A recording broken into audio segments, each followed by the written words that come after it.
स्वागत है आप सभी का फिर से एक नए वीडियो में। एंड इस वीडियो में हम यहाँ पे बात करने वाले हैं कि कैसे, अगर आपको यहाँ पे स्टॉक मार्केट के बारे में कुछ भी पता नहीं है, शेयर मार्केट के बारे में कुछ भी पता नहीं है, इन्वेस्टमेंट नाम का चीज आपने अब तक कभी किया नहीं है इन इक्विटी, ठीक है, इन स्टॉक मार्केट, तो आपके लिए सबसे बेस्ट ऑप्शन क्या है, ठीक है। मतलब देखो, मैं समझता हूँ कुछ लोगों की मतलब इतनी एज भी हो चुकी है कि वो लोग एक्स्ट्रा मतलब चीजें सीख के भी क्या करेंगे, लेकिन कुछ यहाँ पे इन्हें ऑप्शंस होना चाहिए कि मतलब वो यहाँ पे कुछ एक्सपोजर ले सके, कुछ यहाँ पे इन्वेस्टमेंट कर सके, ठीक है। अभी अगर मैं 60-70 ईयर्स के लोगों को अगर मैं बोलूंगा कि इन्वेस्टमेंट करो, ठीक है, उनका जिंदगी बचा ही थोड़ा है, ठीक है, 10 ईयर्स 20 ईयर्स 30 ईयर्स, ठीक है, जितना भगवान ने दिया होगा, जितना उनके नसीब में लिखा होगा, उतना यहाँ पे उनका जिंदगी बचा है। सो उन लोगों को मार्केट सिखा के, ठीक है, करना क्या है, उनके जो लाइफ के गोल्स है, मतलब उनकी लाइफ की कितनी इच्छाएं बाकी रही होगी। सो this is the thing. And कुछ यहाँ पे रिटेल लोग भी है, ठीक है, जो जॉब करते हैं लिटरली, मतलब ठीक है, आईटी वाले हो आप तो आपको टाइम मिल जाता है, आप सैटरडे संडे आराम से बैठ के दूसरे स्किल सीख सकते हो, दूसरी चीजों पे काम कर सकते हो। इवन ठीक है, आपके पास मतलब थोड़ा सा बैलेंस टाइप वाला आपका रूटीन रहता है, ठीक है। In other sectors, mechanical, civil मत पूछो, ठीक है, दे मतलब सिविल वालों का तो मुझे पता है, सुबह 6 बजे साइट पे जाते हैं, रात के 2 बजे आते हैं साइट से, ठीक है। And lots of things are there. So हर एक का अपना अपना अलग स्ट्रगल है सेक्टर्स का, ठीक है। इवन आईटी वालों पर भी मतलब प्रेशर रहता है वर्क का, ठीक है, उन्हें टारगेट कंप्लीट करना रहता है, एसएस वालों पे रहता है। सो आप अलग से यहाँ पे स्टॉक मार्केट के लिए टाइम नहीं निकाल सकते, ना आपके पास मतलब उतना समय है, ना उतना यहाँ पे दिन भर काम करने के बाद किसी के पास क्षमता रहता है कि वो यहाँ पे आकर नई चीजें सीख सके, नई चीजें ट्रैक कर सके, ठीक है। दिन भर बंदा काम कर रहा है, दिन भर बंदी काम कर रही है, रात को 6 बजे 7 बजे आकर घर आकर 8 बजे घर आकर, ठीक है, ये लोग क्या रिसर्च करेंगे, हाँ। एंड मुझे ये भी पता है कि मतलब ठीक है, आप आपकी फाइनेंशियल प्लानिंग करते हो, सारी चीजें करते हो, इवन फाइनेंशियल एडवाइजर्स हर कोई अफोर्ड नहीं करता, ठीक है, मतलब हर कोई फाइनेंशियल एडवाइजर्स के पास नहीं जाता कि इतना बड़ा अगर फंड रहता तो वो बंदा जॉब नहीं कर रहा होता, ठीक है। स्टॉक मार्केट में अगर आपको मतलब फाइनेंशियल एडवाइजर चाहिए एंड उस हिसाब से मतलब आप उतना पैसा अगर यहाँ पे लगाने के लिए तैयार हो, तो इन दैट केस आपके पास फंड भी बड़ा चाहिए, ठीक है। ऐसा नहीं कि मतलब आप छोटे पैसों के लिए आप फाइनेंशियल एडवाइजर से मतलब ले रहे हो, तो वो आपको भी मतलब ये लगता है, आपको सही नहीं लगता, इसीलिए लोग फाइनेंशियल एडवाइजर्स लेते नहीं, ठीक है। सो आपके लिए बेस्ट ऑप्शन यहाँ पे एक ही है, ठीक है, जो आपको एक्सचेंज ने खुद एक्सचेंज यहाँ पे प्रोवाइड करता है, ठीक है। उसका नाम एक्सचेंज ट्रेडेड फंड्स यानी कि ईटीएफ है। ईटीएफ में यहाँ पे क्या होता है, मान लो अभी मैं यहाँ पे बाय सेल का रिकमेंडेशन नहीं है, मैं बस आपको यहाँ पे ईटीएफ के बारे में इंफॉर्मेशन बता रहा हूँ। यहाँ पे कुछ भी बाय सेल का रिकमेंडेशन नहीं है, आपको थोड़ा बहुत खुद से यहाँ पे इन चीजों को चेक करना पड़ेगा। बट चेक करने के बाद इतना है कि आपको बस यहाँ पे मतलब रिटर्न्स कम मिलेंगे, ठीक है, लेकिन यहाँ पे सेफ्टी सबसे ज्यादा आपको यहाँ पे देखने को मिलेगी। ये जो ईटीएफ रहते हैं, एक्सचेंज ट्रेडेड फंड्स इन्हें यहाँ पे कहते हैं। तो एक यहाँ पे फंड का मैं यहाँ पे एग्जांपल दे रहा हूँ, निफ्टी 50 ईबीज, ठीक है, ईबीज नहीं बोल सकते, बीज, ठीक है। सो निफ्टी 50 बीज जो यहाँ पे 280 के आसपास यहाँ पे प्राइस चल रहा है, 280 रुपीज के आसपास इसका यहाँ पे भाव चल रहा है। तो ये सबसे पहले एक्चुअल में है क्या, ये समझते हैं। देखो आप मान लो कोई एक क्लास है, ये एग्जांपल वैसे मैंने किसी और वीडियो में भी दिया है, ठीक है। एक स्कूल है जिसके अंदर 10th के यहाँ पे मतलब 3 डिविजन है, ए बी सी। तो हर डिवीजन में 50-50 यहाँ पे बच्चे हैं, ठीक है। ए डिवीजन में 50 लोग हैं, बी डिवीजन में 50 लोग हैं, सी डिवीजन में भी 50 स्टूडेंट्स आपको यहाँ पे देखने को मिल रहे हैं। सॉरी मुझे सर्दी हुई है, बट ठीक है, बनाते हैं। जो 3 डिवीजन है उसमें से जो सबसे टॉप के 50 लोग हैं, 50 बच्चे हैं, ठीक है, 50 स्टूडेंट्स हैं, उन्हें यहाँ पे ए डिवीजन में ट्रांसफर किया जाएगा और उनका यहाँ पे ए डिवीजन बनाया जाएगा। टॉप के जो 50 स्टूडेंट्स, जो टॉप परफॉर्मेंस है, टॉप 50, उसके बाद उसके नेक्स्ट के जो 51 से 100 तक मतलब जो परफॉर्मेंस देने वाले बच्चे हैं, ठीक है, उन्हें उनका एग्जाम लिया और एज पर ग्रेड उनको कैटेगराइज कर दिया। टॉप के 50 लोग यहाँ पे ए डिवीजन में रहेंगे। सेकेंड 51 से 100 यहाँ पे जो स्टूडेंट्स हैं उन्हें यहाँ पे बी डिवीजन में डाला जाएगा। एंड देन रेस्ट बचे हुए 50 लोग, ठीक है, वो यहाँ पे सी डिवीजन में रहेंगे। सो 101 से 150, तो ये आप यहाँ पे देख सकते हो। तो ये 3 डिवीजन हो चुके हैं। सो फर्स्ट ए जो डिवीजन है, ठीक है, ए डिवीजन में अगर किसी का परफॉर्मेंस खराब होता है, अभी ये ए डिवीजन में ऐसा थोड़ी है कि मतलब अभी अगर किसी ने एग्जाम में अच्छा मार्क किया तो अगले डिवीजन में मतलब अगले एग्जाम में वो अच्छा ही करेगा, ठीक है। क्या पता अगले डिवीजन मतलब अगले एग्जाम में कोई फेल भी हो जाए या फिर उनके कम ग्रेड्स आने लगे, कोई अच्छा परफॉर्मेंस ना दे। तो जो यहाँ पे टॉप के जो 50 बच्चे हैं ए डिवीजन में, तो उनको अगर उनके अंदर यहाँ पे कुछ बच्चे यहाँ पे कम परफॉर्मेंस दिखाने लगते हैं, बिलो एवरेज परफॉर्मेंस दिखाने लगते हैं, उनका परफॉर्मेंस खराब होने लगता है, तो उनके नेक्स्ट बी डिवीजन में जो बच्चे थे 51, 52 यानी कि टॉप के 51 से लेकर 100 तक जो नेक्स्ट टॉप थे, ठीक है, नेक्स्ट 51 नेक्स्ट जो टॉप लोग थे, उनमें से यहाँ पे जो ए डिवीजन के जो 3-4 बच्चे यहाँ पे जिनका परफॉर्मेंस खराब हुआ है उन्हें उनसे रिप्लेस किया जाएगा, ठीक है। अगर यहाँ पे उनसे बेटर यहाँ पे बी डिवीजन के बच्चों का यहाँ पे परफॉर्मेंस है तो उन्हें लिया जाएगा ए डिवीजन में एंड उनके बदले इन्हें वहाँ पे भेज दिया जाएगा, उन्हें यहाँ पे आगे भेज दिया जाएगा, ठीक है। So this is the thing, यहाँ पे ए डिवीजन का जो मतलब टॉप का 50 का जो कंडीशन रहता है वो हमेशा मेंटेन रहता है कि इसके अंदर टॉप के 50 के मतलब टॉप 50 बच्चे ही होने चाहिए, टॉप 50 स्टूडेंट ही होने चाहिए। तो अभी एक चीज और समझो कि यहाँ पे ए डिवीजन को स्कोर दे दिया 100, ठीक है, बी डिवीजन को भी स्कोर दे दिया 100 एंड सी डिवीजन को भी स्कोर दे दिया 100। अभी ये बेसिक स्कोर है, ठीक है। अभी ए डिवीजन के बच्चे जितना अच्छा यहाँ पे परफॉर्मेंस दिखाएंगे उतना यहाँ पे 100 का स्कोर बढ़ेगा, 100 का 101 होगा, 105 होगा, 110 होगा, 115 होगा, 120 होगा।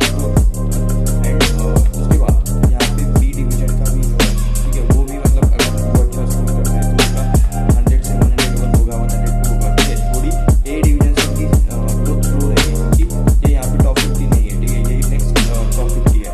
सो ये बी डिवीजन, सी डिवीजन, ठीक है, जिसमें मतलब बचे हुए हैं, तो this is the third one जो यहाँ पे उनका यहाँ पे 100 है, ठीक है। क्या पता उनके अंदर यहाँ पे मतलब कुछ लो परफॉर्मेंस वाले भी रहते होंगे, सो उनके वजह से उनका परफॉर्मेंस डाउनग्रेड भी हो सकता है, 100 से 99 हो सकता है, 98 हो सकता है, 95 हो सकता है।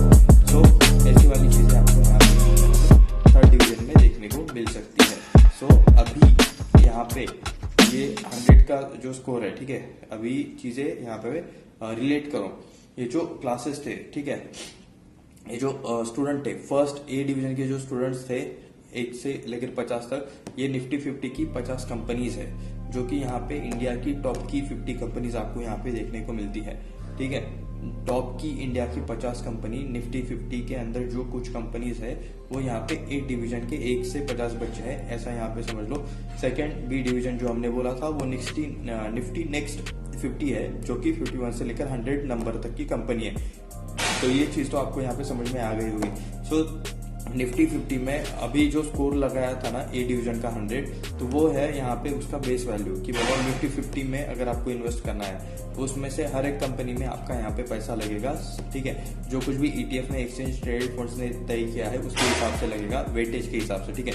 किस कंपनी का वेटेज कितना है, क्या सारी चीजें वो ETF यहाँ पे करते हैं। आपको कुछ भी करने का जरूरत नहीं है। आपने 100 रुपीज में खरीदा, ठीक है, ए डिवीजन वाला जो 100 रुपीज का स्कोर था, सो आपने निफ्टी 50 का यहाँ पे 100 रुपीज में यहाँ पे 20 खरीदा, ठीक है, निफ्टी 20 खरीदा, तो उसके बाद आप वो स्कोर यहाँ पे कंटिन्यूअसली इंक्रीज होता रहेगा, ठीक है, क्योंकि टॉप की 50 कंपनीज है, टॉप परफॉर्मेंस लेने वाले ही वहां पे मतलब रखे जाते हैं। सो 100 का 101 होगा, 105 होगा, कभी अगर बुरा टाइम आया तो वो 90 भी हो सकता है, ठीक है, 80 भी हो सकता है, but in maximum chances in normal cases वहां पे आपको इंक्रीज ही देखने को मिलेगा इन नॉर्मल केस, ठीक है। अगर मतलब कोविड आ गया, कुछ वॉर हो गया, देन वो 100 का 90 भी हो सकता है, 70 हो सकता है, ठीक है, बट मैक्सिमम केस, ठीक है, ज्यादातर सेफ्टी सबसे ज्यादा पूरे मार्केट में सी डिवीजन से सबसे अच्छा, सबसे बेटर आपको ए डिवीजन ही देखने को मिलेगा जो अगर ऐसी सॉर्टिंग की है तो, ठीक है।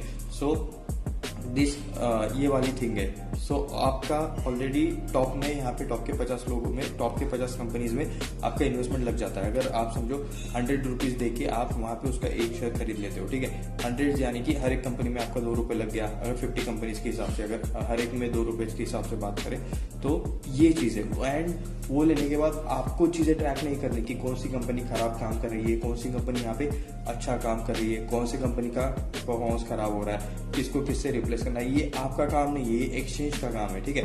अगर उसमें से 3 कंपनीज खराब काम कर रही है, उनका परफॉर्मेंस खराब हो रहा है, उनका यहाँ पे रिजल्ट खराब आ रहा है या फिर बिजनेस ठीक से नहीं चल रहा, सो उन तीनों को यहाँ पे रिप्लेस किया जाएगा, उन्हें यहाँ पे नेक्स्ट निफ्टी 50 में भेजा जाएगा।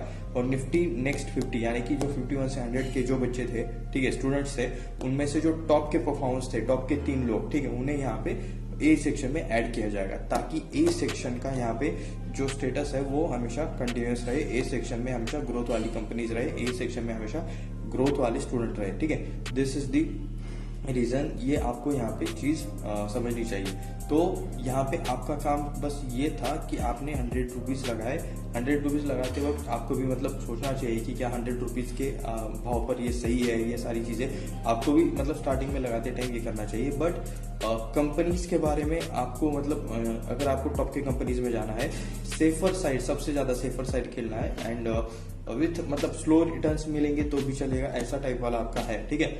आपको कुछ नहीं आता ऑप्शन ट्रेडिंग से, तो ये काफी गुना बेटर है, ठीक है, क्योंकि यहाँ पे पैसा ऑप्शन ट्रेडिंग के कंपैरिजन में तो यहाँ पे आपका पैसा बनने के चांसेस ज्यादा है, ठीक है। हाँ, कम बनेगा, स्लोली बनेगा, पेशेंस चाहिए, ये सारी चीजें यहाँ पे लगेगी। ऑप्शन ट्रेडिंग की तरह मतलब दिन में डबल ट्रिपल ऐसी वाली चीज यहाँ पे नहीं होगी, ठीक है, बट सेफ्टी रहेगी। एंड जब बड़ा पैसा आता है तो बड़े पैसों के साथ जिम्मेदारी आती है। अगर आप यहाँ पे ऑप्शंस में आप 1 लाख रुपए, 1 लाख छोड़ो, 1 लाख भी नहीं लगा सकते लोग, ठीक है। ऑप्शंस में यहाँ पे लोग 500, 1000, ठीक है, 2000, 3000 जब एक्सपायरीज थी ना, तब वहां पे वॉल्यूम से पता चलता था 500 रुपए, 200 रुपए, 1000 रुपए, ऐसे मतलब लोग लगा सकते हैं ये अमाउंट, ठीक है। लेकिन अगर किसी को 40 लाख लगाने हैं, 30 लाख लगाने हैं, 50 लाख लगाना है, तो वो ऑप्शंस में नहीं जाएगा, क्योंकि उसको पता है 1 सेकेंड्स में यहाँ पे कैपिटल वाइप आउट हो जाता है। सो वो यहाँ पे सेफली खेलते हैं, बड़े पैसों से बड़ा पैसा बनाते हैं। सो एंड दिस इज दी मतलब अगर आपको कुछ भी नहीं आता ना, तो this is best way, ETF, exchange traded funds, ठीक है। यहाँ पे काफी सारे हैं, मैं नहीं बताऊंगा यहाँ पे कि आपको कौन सा चेक करना है क्या नहीं, उतना मेहनत आपको खुद से करना चाहिए। एंड यहाँ पे कुछ भी बाय का रिकमेंडेशन भी नहीं है, ये वीडियो सिर्फ रिसर्च एंड एजुकेशनल पर्पज के लिए है। मैं आपको ETF का कंसेप्ट समझा रहा हूँ, ठीक है। एंड अगर आपके पास डीमैट अकाउंट नहीं है तो नीचे डिस्क्रिप्शन में एक डीमैट अकाउंट का लिंक है, वहां से आप अकाउंट ओपन कर सकते हो एंड ETF यहाँ पे मतलब स्टार्ट कर सकते हो इफ यू वांट। अगर आप यहाँ पे प्रॉपर्ली रिसर्च करके थोड़ा सा अपने आजू बाजू वालों से, मतलब जो फाइनेंशियली थोड़े से मतलब दिमाग से अच्छे हैं, ठीक है, जिनको स्टॉक मार्केट के बारे में ऑलरेडी पता है, उन लोगों से डिस्कस कर लेना, ठीक है। एंड मतलब पहले चीजों को देखना कि निफ्टी 50 में कौन सी कंपनीज है, ठीक है। ज्यादातर कंपनीज आपको यहाँ पे, आप उन कंपनीज को जानते हो, ठीक है। जैसे कि अगर बात कर ले निफ्टी 50 की, ठीक है, टाटा मोटर्स, सब लोग उस कंपनी को जानते हैं, रिलायंस इंडस्ट्रीज सब लोग, अंबानी को मतलब सब लोग जानते हैं, ठीक है। आप निफ्टी 50 की जितनी भी टॉप कंपनीज है ना, उन जो टॉप कंपनीज में मतलब उनमें से 90% कंपनीज को आप ऑलरेडी जानते हो, ठीक है। हाँ, 10% हो सकता है कि कुछ नहीं आई होगी, ये होगी, वो होगी, but you know the maximum one. And उनके बारे में मतलब आपको टेंशन लेने की जरूरत नहीं है। कुछ भी अगर कुछ गलत होता है, सो एक्सचेंज वहां पे वो सारी चीजें एडजस्टमेंट करेगा, ठीक है। किसको अंदर लाना है, किसको बाहर लाना है, वो जो आपका जो पैसा जो ओल्ड कंपनीज में लगाता है, समझो कोई कंपनी बाहर जा रही है तो उसमें से आपका पैसा निकालकर नई जो आने वाली कंपनी है उसके अंदर भी लगाया जाता है, ठीक है। डिविडेंड का जो पैसा आता है वो जो स्कोर था ना 100 से 102, 105, 106 ये होने वाला था, तो उसके अंदर ऐड किया जाता है डिविडेंड का पैसा, ठीक है। थोड़ा सा ही रहता है बट उसके हिसाब से ऐड किया जाता है, तो टैक्स में भी आपको यहाँ पे सेविंग मिलती है। So this is the thing. So अगर कुछ भी नहीं आता ना, तो ETF के बारे में पढ़ो, ETF के बारे में रिसर्च करो, ये इजी थिंग है। एंड इसे SIP की तरह भी ले सकते हो। लिक्विडिटी भी आपको यहाँ पे देखने को मिलेगी। लिक्विडिटी यानी कि कभी भी बाय कर सकते हो, मार्केट के जो चालू डेज रहते हैं उसके अंदर कभी भी बाय कर सकते हो, कभी भी सेल कर सकते हो। तो इसका यहाँ पे टेंशन नहीं है कि लॉक इन वाला जो टेंशन है वैसा आपको देखने को नहीं मिलेगा। अगर आपको मतलब अच्छे रिटर्न्स मिले हुए हैं एंड आपको पैसों का जरूरत है, आपका टारगेट कंप्लीट हो गया है, सो इन दैट केस मतलब आप कभी भी वहां से एग्जिट कर सकते हो। एंड SIP के लिए भी यहाँ पे ये बेस्ट ऑप्शन है। काफी लोग बाय ऑन डिप भी करते हैं, बट ठीक है, एटलीस्ट इसके बारे में आप पहले स्टडी करो, ठीक है। नीचे डिस्क्रिप्शन में एक लिंक है, वहां से चाहे तो डीमैट अकाउंट ओपन कर सकते हो। एंड उसके ऊपर मतलब हम किसी वीडियो में हम ETF प्रॉपरली डिटेल में जानेंगे, लेकिन अभी यहाँ पे बस मैं इंट्रोडक्शन दे रहा था कि ये सारी क्या चीजें रहती है, ठीक है। और भी हम यहाँ पे काफी ऐसे टॉपिक्स डिस्कस करने वाले हैं, सो उसको भी देखने के लिए चैनल को यहाँ पे सब्सक्राइब करो। फिर से डिस्क्लेमर, कुछ भी बाय सेल का रिकमेंडेशन नहीं था, ये वीडियो सिर्फ रिसर्च एंड एजुकेशनल पर्पज के लिए था, ठीक है। तो चलो मिलते हैं नेक्स्ट वीडियो में, धन्यवाद।